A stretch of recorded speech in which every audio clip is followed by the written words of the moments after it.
ሰላም ጤና ይስጥልኝ የዶክተር ዮናስ ቤተሰቦች እንደምን አላችሁ? ዛሬም እንደተለመደው በአንድ ጠቃሚና አስተማሪ ሐሳብ ተገናኘን። ዛሬ ከፍተኛ ላብ ለሚያስቸግራችሁ ሰዎች ነው ምክንያቱንና መፍትሄውን ምነግራችሁ። በተለይ ከዚህ ጉዳይ ጋር ተያይዞ በጣም ላብ የሚያስቸግራችሁ ሰዎች ትጠይቁኛላችሁ። አንዳንዶቻችሁ እንደውም በጣም ማህበራዊ ህይወታችሁ ላይ ትልቅ ጫና እንዳሳደረባችሁ፣ ምክንያቱን እንዳላወቃችሁት፣ መፍትሄ እንዳላገኛችሁ እንደዚህ ከላብ ጋር ከከፍተኛ ላብ ጋር ተያይዞ ምጠይቁኛላችሁ። ስለዚህ በተለይ እስቲ ከፍተኛ ላብ በምን ምክንያት ሊከሰት ይችላል?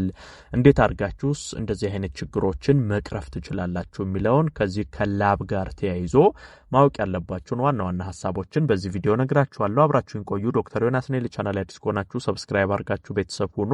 ይሄን መረጃም ላይክ ሼር አድርጋችሁ በተለይ እንደዚህ አይነት ችግር ውስጥ ላሉ ሰዎች እንዲደርስና እንዲማሩበት መፍትሄ እንዲያገኙበት አጋሯቸው። በቀጥታ ወደ ሐሳባችን እንግባ። በመጀመሪያ ደረጃ ከፍተኛ ላብ ከልክ ያለፈ ላብ በበርካታ ምክንያት አንድ ሰው ላይ ሊከሰት ይችላል። የመጀመሪያው ነገር የታይሮይድ ሆርሞን ችግሮች ካለ ነው። ይሄ ታይሮይድ ሆርሞን ችግር ካለ ላብ የመከሰት እድሉ በጣም ከፍተኛ ነው። ይሄንን በመጀመሪያ በጣም ልብ ብላችሁ ማስተዋል መቻል አለባችሁ። የእንደዚህ አይነት ምርመራዎችንም ማድረግ አለባችሁ። በተለይ ከፍተኛ ላብ የሚያስቸግራችሁ ሰዎችና በቤት ውስጥ የተለያዩ ዘዴዎችን የምትሞክሩ ከዛም ባለፈ ደግሞ ምንም የጤና ችግር የለብኝም ግን ላብ ያስቸግረኛል የምትሉ ሰዎች ምናልባትም የታይሮይድ ሆርሞን ችግር ወይንም ይሄ እንቅርት እያለን የምንጠራው ማለት ነው የታይሮይድ ሆርሞን ችግር ሊኖርባችሁ ይችል ይሆናል። ስለዚህ እሱን የመጀመሪያ ምርመራ ብታደርጉ ቼክ ብትደረጉ ጥሩ ነው። ይሄ ከታይሮይድ ሆርሞን ችግር ጋር ተያይዞ ከፍተኛ ላብ ይከሰታልና አንደኛ ማወቅ ያለባችሁ ምናልባት በዚህ ምክንያት የተከሰተ ላብ ሊሆን ይችላል።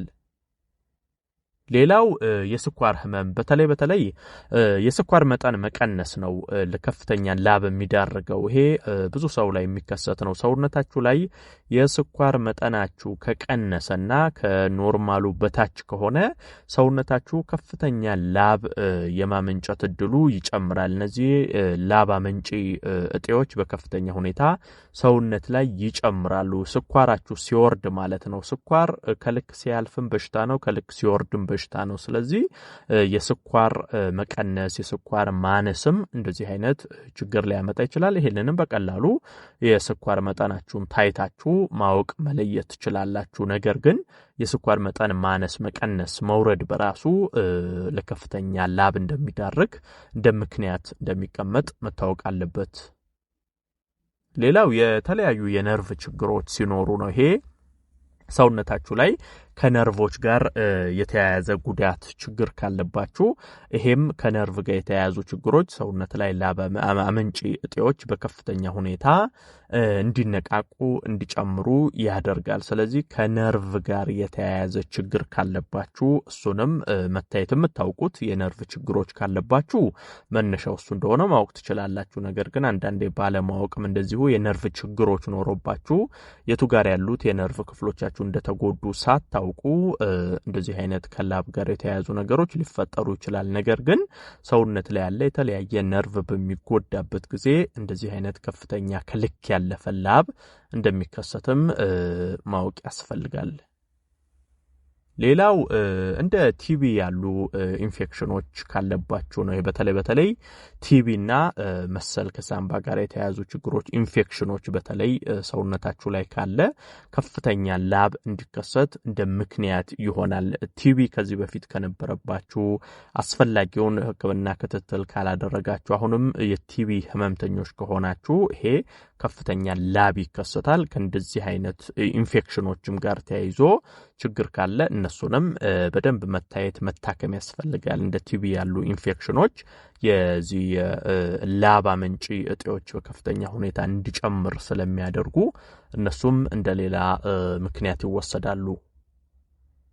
ሌላው ደግሞ ለሌላ በሽታ ብላችሁ የምትጠቀሟቸው አንዳንድ መድኃኒቶችም ሰውነት ላይ ከልክ ያለፈ ላብ እንዲፈጠር የሚያደርጉ አሉ። በተለይ ይሄ መድኃኒት የምትወስዱ ሰዎች ይህንን ማስተዋል አለባቸው። አንዳንድ ጊዜ ለሌላ ሕክምና ብላችሁ እንግዲህ የምትወስዷቸው መድኃኒቶች የጎንዮሽ ደግሞ የራሳቸው የሆነ የሚያመጡት ጉዳቶች አሉ። ስለዚህ ምናልባት መድኃኒት የምትወስዱ ሰዎች ምክንያቱን ሳታውቁት ለከፍተኛ ላብ ተዳርጋችሁ ከሆነ ይህንንም ማየት ያስፈልጋል። ለሌላ ህመም ብላችሁ የምትወስዷቸው አንዳንድ መድኃኒቶች እንደዚህ ከላብ ጋር የተያያዙ ችግሮችን ያመጣሉና ምናልባትም መነሻችሁ እሱ ሊሆን ስለሚችል ሌላ በተጓዳኝ የምትወስዷቸው መድኃኒቶች ካሉ እነዛም እነዚህ ናቸው ወይ ያመጡብኝ ብላችሁ ቼክ መደረግ ከህክምና ባለሙያዎቹ ጋር መመካከር ያስፈልጋል።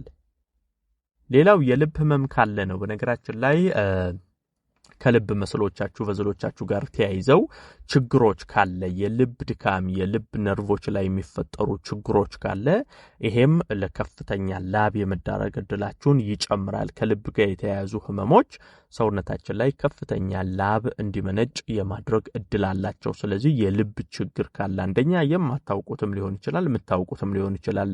የልብ ህመም እያለባችሁ ላብ የሚያስቸግራችሁ ከሆነ እሱ እንደሆነ መታወቅ ያስፈልጋል። አንዳንዴ ሳናቀው ደግሞ ትናንሽ ምልክቶችን እያሳየ የልብ ህመም ሊኖርብን ይችላል። ያሃ ነገር ለከፍተኛ ላብ ዳርጓችሁ ሊሆን ይችላል። ስለዚህ ይሄ ከልብ ጋር የተያዙ ችግሮችም ካሉ በጊዜ መታየቱ ያስፈልጋል። በፍጹም ችላ ከማይባሉ ህመሞች አንዱ የልብ ህመም ነው። ከዚህ ቀደም ከልብ ህመም ጋር ተያይዞ ራሱን ችሎ የሰራውላችሁ ቪዲዮ አለ። እሱን ብትመለከቱ በተለይ የልብ ህመም ካለ የሚታዩ ምልክቶች ምንድናቸው? ከህክምናው ጋር የተያዙትንም ነገሮች ከዚህ ቀደም በሌላ ቪዲዮ ሰርቻለሁ። የልብ ህመም ካለ እንደዚሁ ለላብ አጋላጭ ነው። ሌላኛው የስፓይናል ኮርድ ችግር ካለ በነገራችን ላይ ከዚህ ከጀርባ ህመም ከስፓይናል ኮርድ ጋር በተያያዙ የሚፈጠሩ ችግሮች ለከፍተኛ ላብ ይዳርጋሉ። ይሄንንም በጣም ማስተዋል ያስፈልጋል። የስፓይናል ኮርድ ችግር ካለባችሁ ከዚህ ቀደም እንደዚህ አይነት ህክምናዎችን ወስዳችሁ ከነበረ ወይንም ደግሞ ህክምናም ሳትወስዱ እንደዚህ አይነት ችግሮች ካሉ ይሄ በራሱ ለከፍተኛ ላብ ይዳርጋል ወይንም ደግሞ ላብ አመንጪ እጢዎች በከፍተኛ ሁኔታ እንዲጨምር ያደርጋል። ስለዚህ ይሄ የስፓይናል ኮርድ ችግርም ካለ እሱንም ማስተዋል ያስፈልጋል።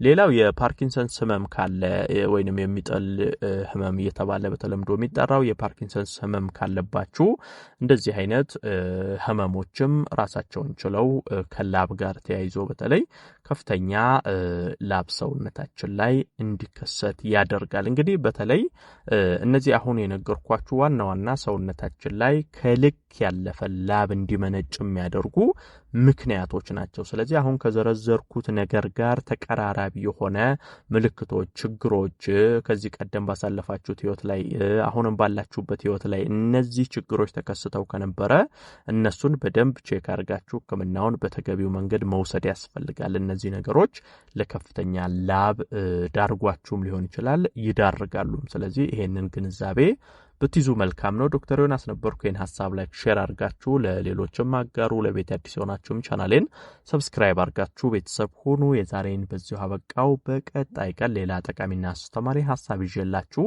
ዳግም እንገናኛለን። እስከዛው በያላችሁበት መልካም ጊዜ